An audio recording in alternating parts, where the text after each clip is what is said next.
the People's Pride. Today is the 20th of November, August year 2025. And when did we say Happy New Month? It feels like yesterday. But I mean, today is the 20th, and we have just few days until, less than 10 days until the end of this month, and then would enter the month of December. So on behalf of the crew this morning, we're welcoming you to Morning Ride, Thursday's edition. And today promises to be an exciting time on your television. It's going to be a bumper package from what is trending, trending stories and news across, especially in Nigeria, to newspaper headlines. So we're going to be analyzing, several issues, especially as it's written or featured on our dailies this morning. And away from that, we're going to be playing a recorded program from Mr. Agonwa, and the topic is actually really apt, and it's something of a topic that you'd want to listen and watch over again.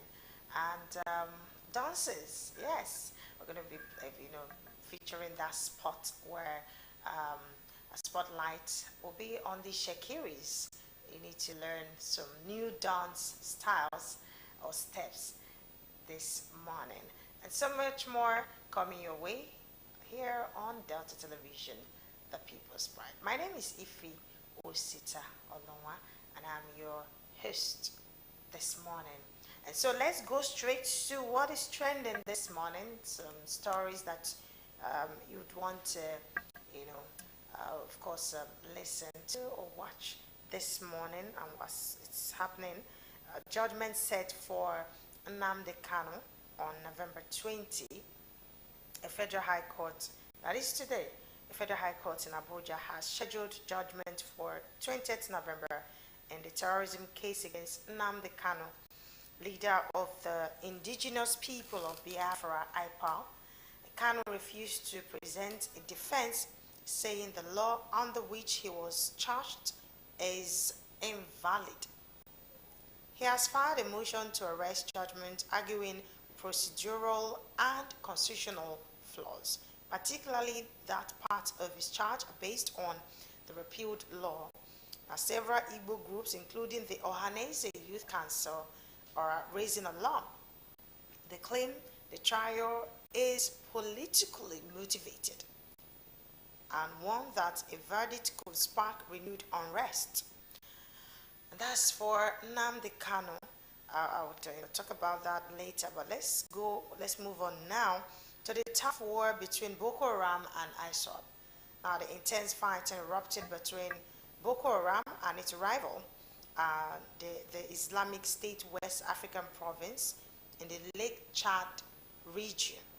Reports say around 200 ISWAP fighters were killed, making this one of the deadliest bouts in the ongoing conflict.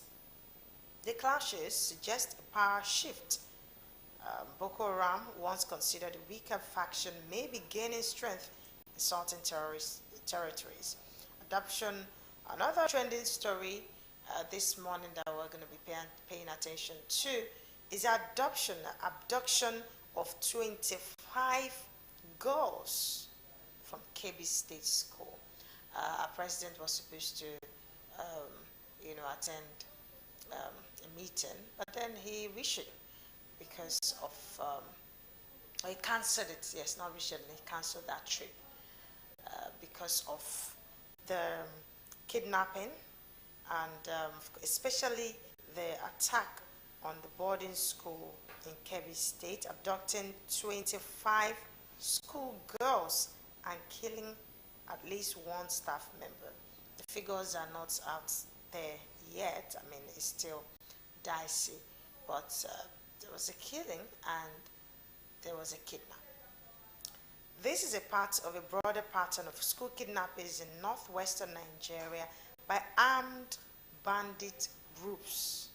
Security forces have launched rescue operations, but as always, getting students back safely remains a major challenge. Remember what happened, that was in 2014. Eh? They are still at large. I mean, the culprits, the victims, some of them were released, but some of them are still, held captive. Security forces have launched rescue operations, and of course, we're just hoping that these 25 schoolgirls that were kidnapped will regain freedom without even ransom. They don't deserve this kind of they don't deserve it at all. I mean, also have here Nigeria increases penalties for wildfire trafficking. The Nigerian Senate passed a strengthened wildfire protection law with tougher punishment up to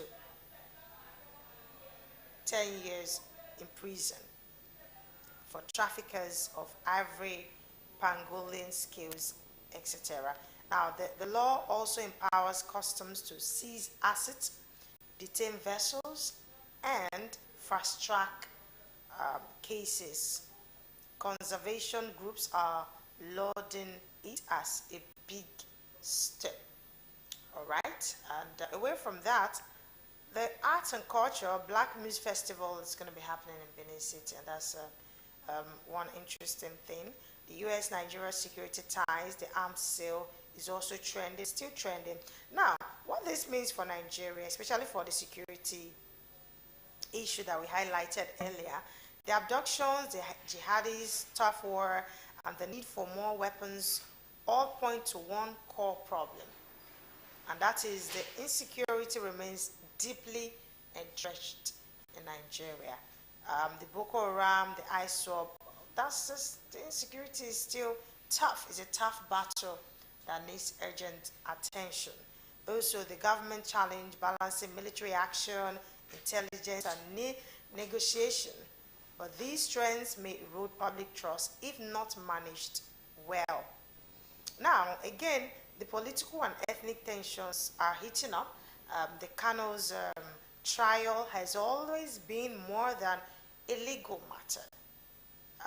It resonates deeply with Igbo nationalism and Biafra sentiment. Now, the looming judgment could have major political consequences.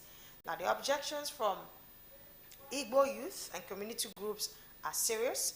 If people feel the trial is unjust, it risks reigniting separatist favor. Now, Kano's use of legal technicalities like the repealed law, the Supreme Court precedent, gives him strong rhetorical footing, even if the court rules against him.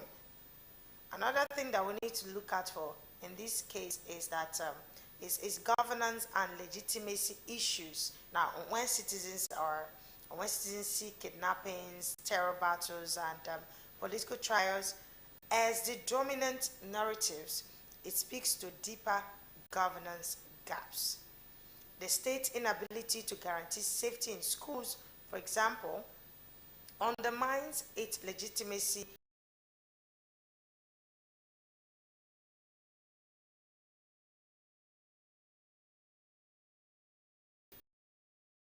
in the eyes of issues that we're going to be talking about much later, as of course we're going to be looking at what the papers are saying this morning, and our analyst is right here in the studio.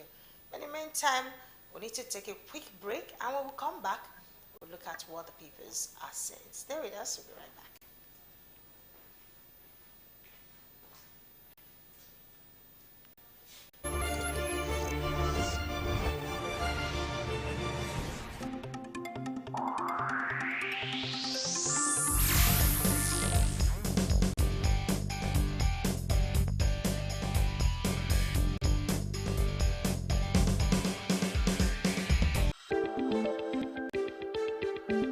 It is more than just a home.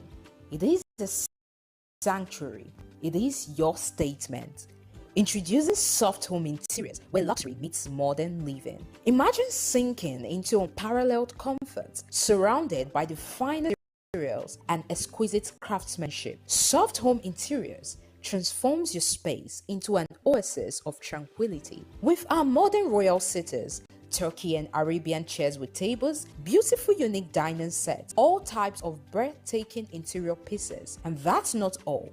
We also offer you interior designing consultations as from the subtle detail interiors elevates every corner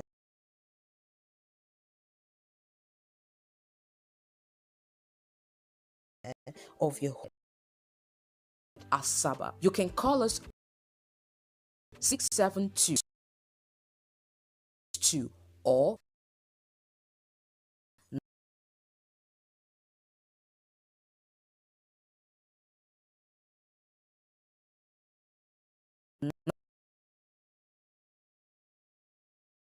943. Like us on Facebook at Soft Home Interiors to discover the art of modern living.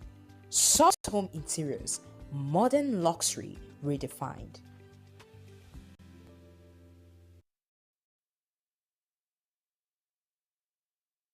Governor Sheriff once said, "A modern Delta is not a dream, it is a vision we are actively bringing to life." When you hear of Governor Sheriff's trip to Brazil, to China, it is a testament of Governor Sheriff's commitment to bringing world-class standard infrastructural development to Delta State. For the first time in the history of Delta State, I am seeing flyover constructions, this massive and in these numbers, being constructed at the central.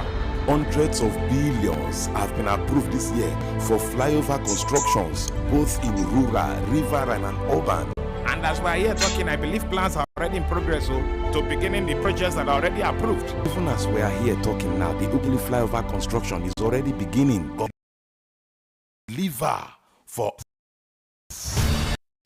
talk about sports, urban education.